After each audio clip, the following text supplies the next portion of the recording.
BSF ক্যাম্পের খাদ্যে বিষক্রিয়া, অসুস্থ প্রায় ৩০ জন জওয়ান। তীব্র আতঙ্ক বিরাজ করছে গোটা বিএসএফ ক্যাম্পে।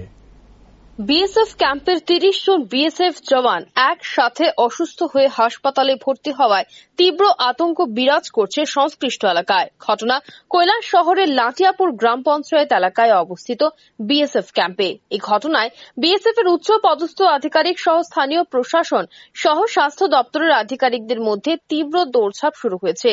মঙ্গলবার রাতের খাবার খাওয়ার পর থেকে লাটিয়াপুর ১৯৯ নম্বর ব্যাটালিয়ন বিএসএফ ক্যাম্পে প্রায় ৩০ জন বিএসএফ জওয়ান অসুস্থ হয়ে পড়ে। বুধবার ভোর ৫টা থেকে জওয়ানরা কৈলাস শহরের আরজিএম হাসপাতালে ভর্তি হতে থাকে। বর্তমানে আরজিএম হাসপাতালে ১৬ জন ও ঊনকোটি জেলা হাসপাতালে ৫ জন জওয়ান চিকিৎসাধীন। ক্যাম্পের বাকি জওয়ানরা চিকিৎসার পর ক্যাম্পে চিকিৎসাধীন রয়েছে।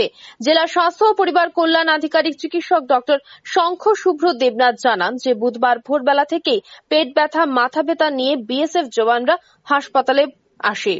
প্রত্যেকের সিমটম থেকে বোঝা গেছে ফুড পয়জনের কারণে এরকম হয়েছে। ঘটনার খবর পেয়ে ফুড সেফটি অফিসার সহ অন্যান্য আধিকারিকরা বিএসএফ ক্যাম্পে গিয়ে নমুনা সংগ্রহ করে আনে। জেলা স্বাস্থ্য ও পরিবার কল্যাণ আধিকারিক জানান বর্তমানে প্রত্যেকেই স্থিতিশীল রয়েছে। জানা গেছে লাটিয়াপুরা ক্যাম্পে শতাধিক জওয়ান থাকে।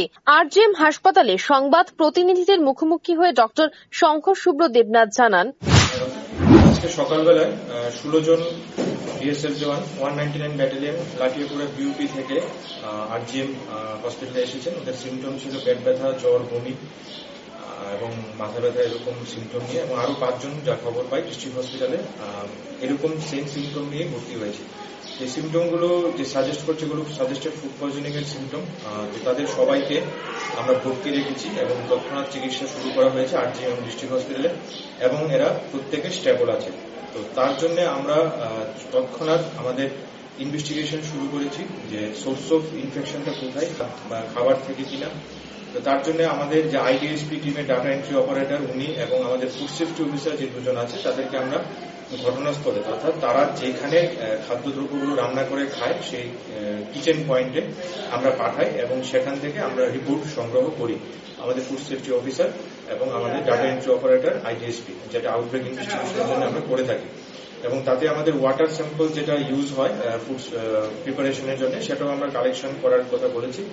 এবং তার সাথে সাথে আমরা যারা ভর্তি আছে তাদের ট্রিটমেন্ট তো চলছে, এবং তাদের যে স্টুল স্যাম্পলটা আমরা কালেকশন করেছি, কারণ যে পজিটিভ অর্গানিজম যেটা আছে সেটা আইসোলেট করার জন্য কোন অর্গানিজমের জন্য সেটা হচ্ছে সেটা স্টুল কালচার করে বের করতে হয়, এবং তার ফেসিলিটি আমাদের ডিস্ট্রিক্ট হসপিটালে আছে। আমাদের ডিস্ট্রিক্ট হসপিটালের মাইক্রোবায়োলজি ডক্টর রুহান পালের সাথে কথা বলে তার স্টুল স্যাম্পল এক্ষুনি সেটা যাচ্ছে, সেটা পরীক্ষায় বসবে, আসতে সময় লাগবে একটু।